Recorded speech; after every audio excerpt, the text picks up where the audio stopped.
advisors and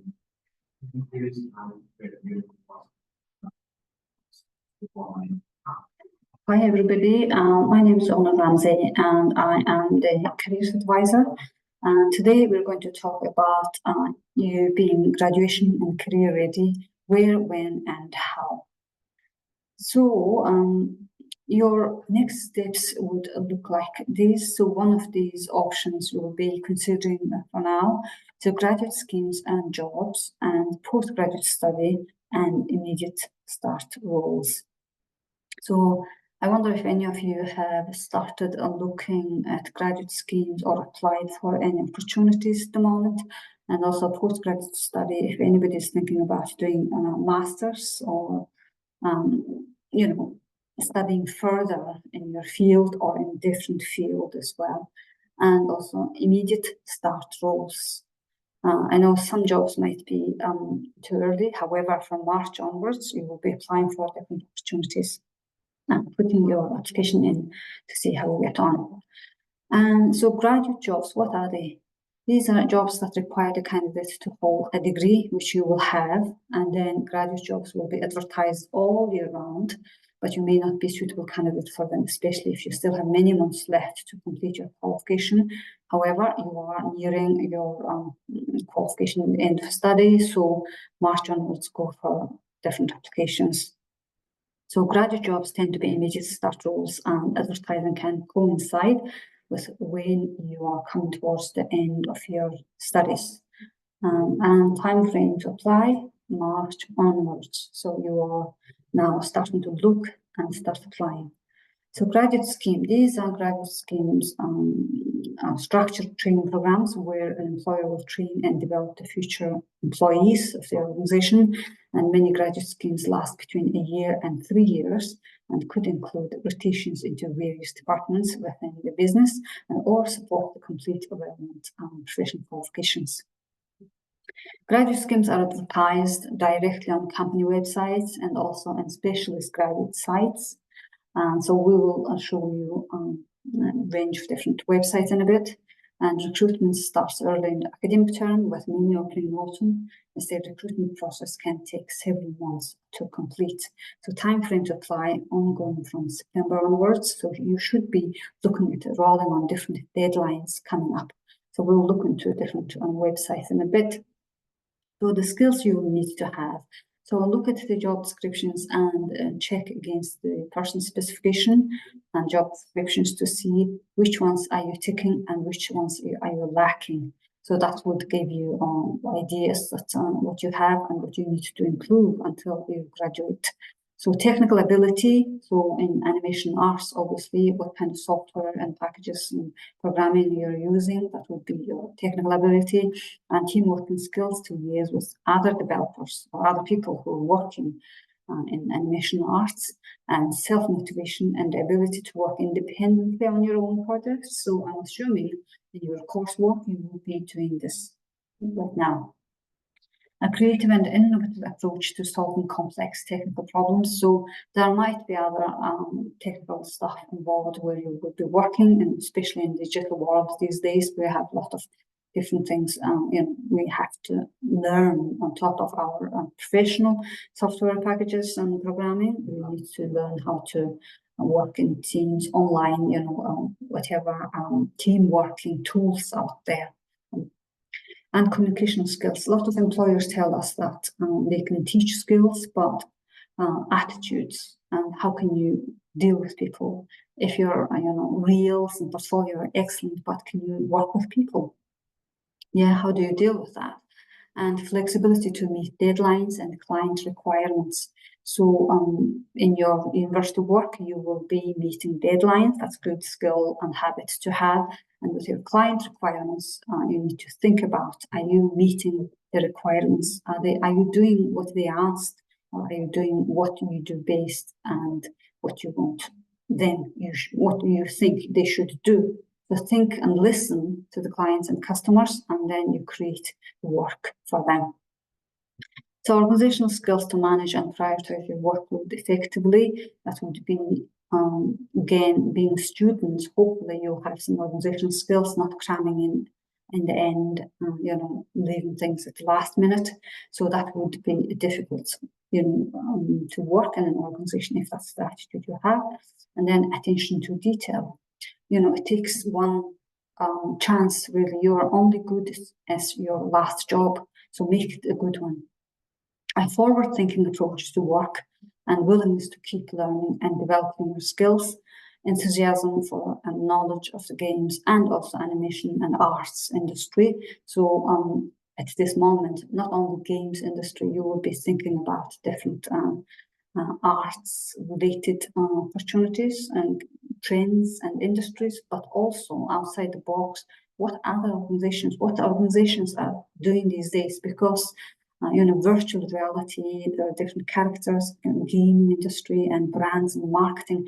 They are looking outside the box to create animations, film, film and screenwriting, all these different things. They need characters, and now you're creating those people, these characters as well. So it would be interesting to see what kind of projects you are working on and what you're good at and what kind of areas you want to work on. So have a think about that.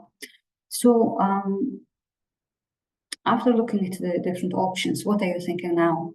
What are you going to do? Are you looking to apply for immediate start jobs? Are you thinking about graduate schemes, or are you thinking about postgraduate study? So know the timeline. What are the deadlines for these opportunities, and plan ahead. So graduate schemes usually close around February and March time, so now is the time you should be looking at these.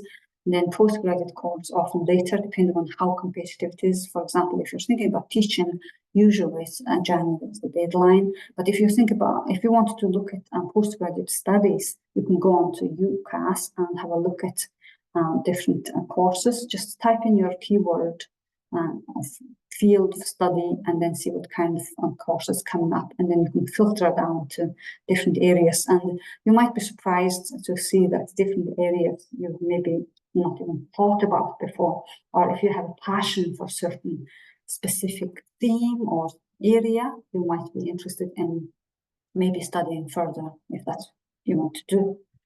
Okay, so these are websites if you want to have a screenshot, and then if you could look around to see what kind of opportunities they are advertising. So I would highlight GradCracker with the STEM jobs at the top left corner there, and go on there and look at graduate schemes and graduate jobs.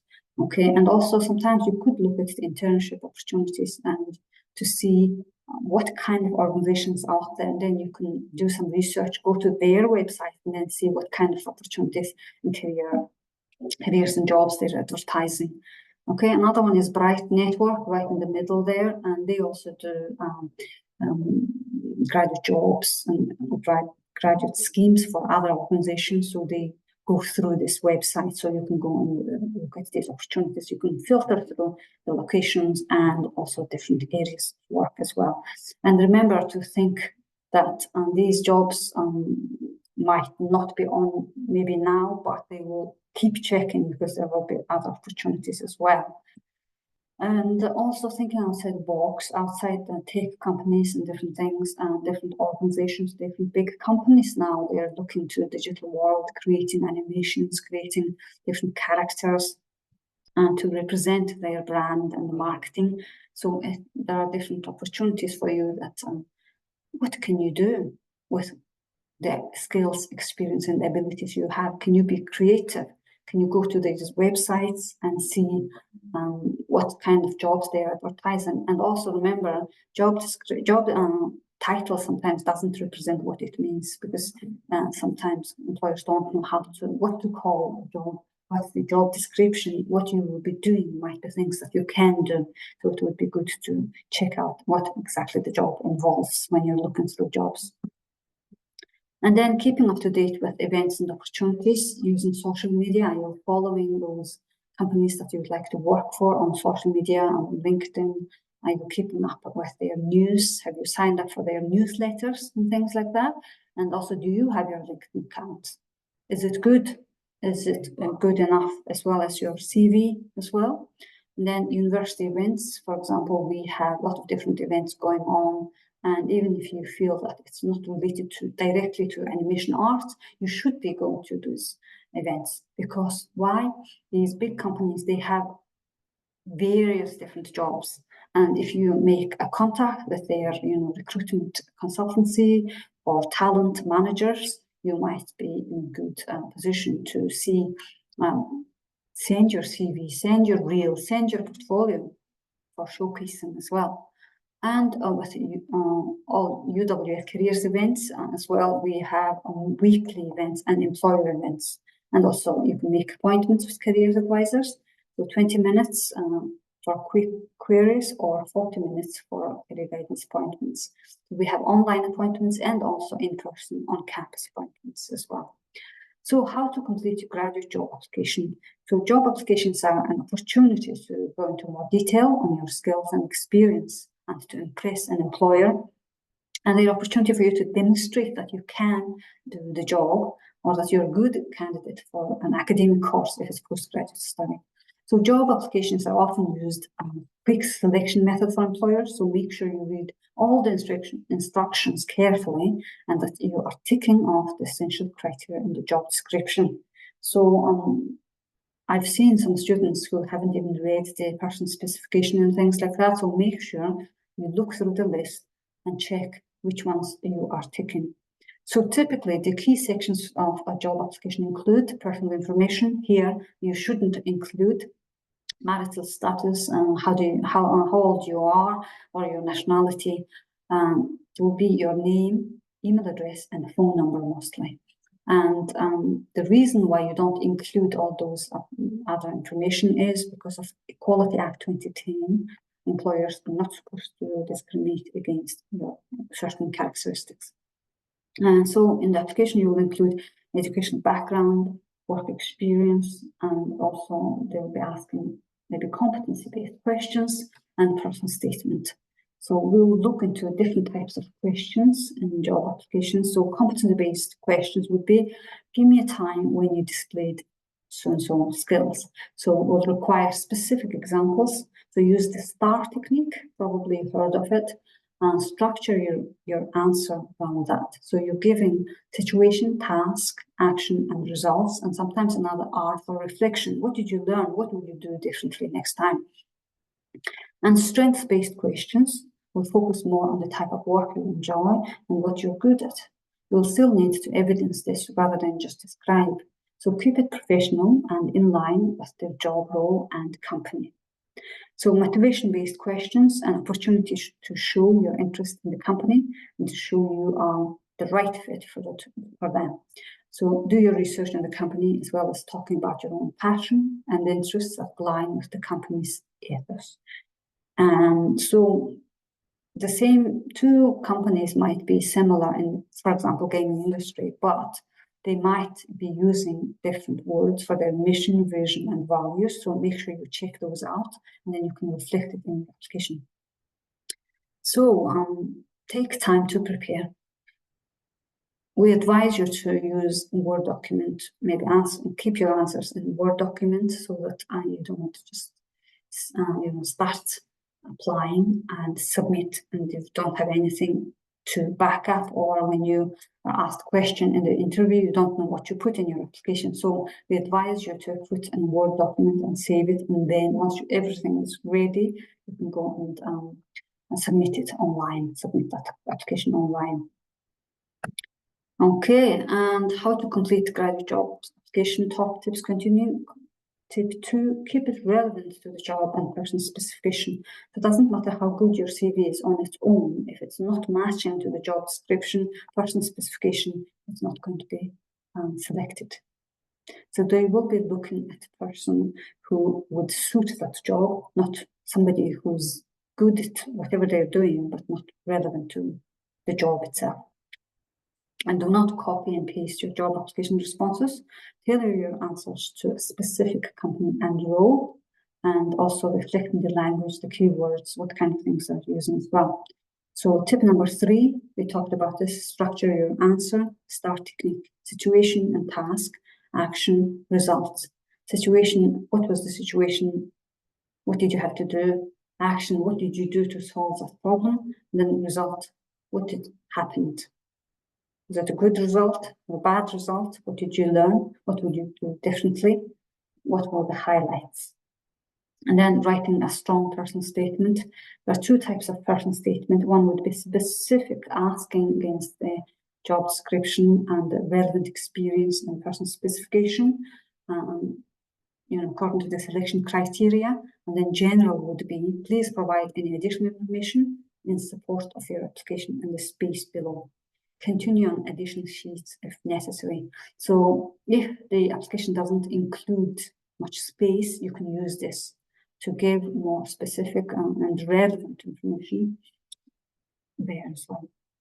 A good structure is to start with what you're doing at the moment and what motivated you to apply for the job, and reflect on your academic credentials and university experience, and reflect on your work experience, and finish with a short blurb on your interests, and particularly highlight your motivation to work for the company, and end with a line summarizing that all the above information makes you an excellent candidate for the role and that you look forward to hearing back. And once you're finished, make sure you check mistakes, spelling mistakes, or anything like that as well. And then, so your graduate CV. So CV is often your first point of contact with an employer and the chance to give the best representation of yourself. So tailor your CV to the job.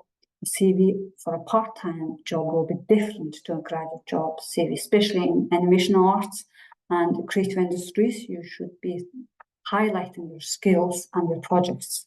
Make sure your CV is well presented with no spelling or grammar mistakes. So in your CV, you should be highlighting your key skills, technical and transferable skills, and can be up to 2 pages. So I have seen people writing maybe even 7 pages and things like that. So make sure it's up to 2 pages and highlight any industry relevant experience that you have, and make sure you are reflecting the skills in the job description in your CV, not just application, but also your CV. Key elements of a CV: name and contact details, as well as any links to LinkedIn profile and links to own websites and portfolios.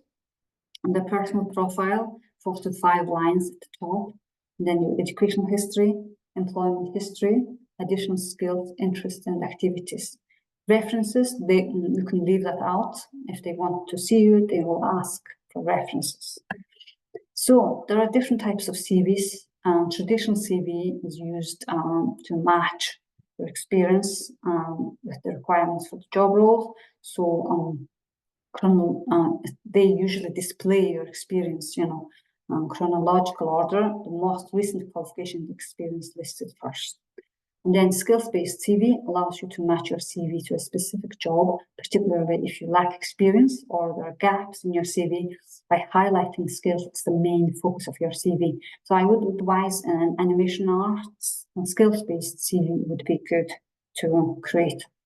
And then academic CV focus is on academic achievements and research, often longer than non-academic CV, but still needs to be concise and focus on your field of expertise. So creative CV or IT CV focuses on portfolio work and creative skills. So try to be original in your design. So this is an example of a CV of animation arts student. So profile, education, skills, experience, projects and achievements, and certification and training. So you can see that. So I know it might be small for now, but we will put it on Aula, the presentation, and you can see the PDF in more detail. So cover letters. So once you have your CV, you can't just send it on its own. So you should be telling them what kind of job you're applying for and why. So this allows you to give the best representation of yourself and explain why you are a good candidate for the job. So 3 to 5 paragraphs, it shouldn't be longer than A4 page, should not duplicate your CV, but complement it. You might want to reflect further on experiences and how you developed specific skills, and it should always be targeted towards the specific job or position that you're applying for. Think of it as answering the question, why would you be the right candidate for this job? So we have also put it into different paragraphs. So first paragraph, second paragraph, third paragraph, and last paragraph. So have a look at this in our post, and are you doing this? And I would also advise that if you're using AI for creating cover letters or CV and things like that, make sure you avoid American spellings or any machine learned words like archaic and descriptions and things like that. Try to make it more personalized and customized for you and the job you're applying for. Okay, so you will also be invited. Some jobs, they will invite you for assessment centers. An assessment center is a combination of tasks and activities that test your suitability for the job. So it might take afternoon or 2 days long. Some elements are group activities, around 6 to 8 candidates. Recruiters will be assessing your performance as well as how you work as a team, take the lead, communicate with others. So they want to see what you're like in a situation. It doesn't matter how fantastic your creative work is if you can't work with people, it might be a problem. So they want to see your attitude, what you're like. So other individual assessments include presentations.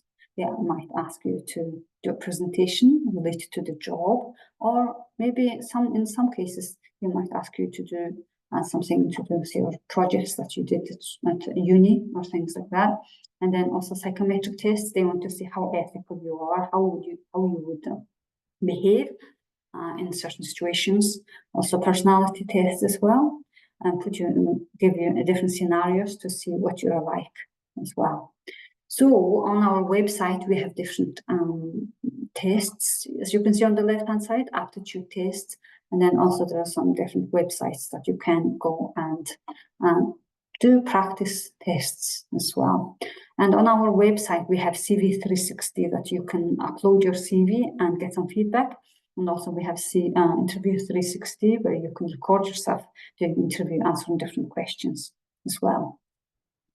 And you will find the careers website on your student app at the bottom, and there you can book appointments, you can book events, and also you can email us and also follow us on our social media channels as well. So you can see my email address at the top and the social media handles there.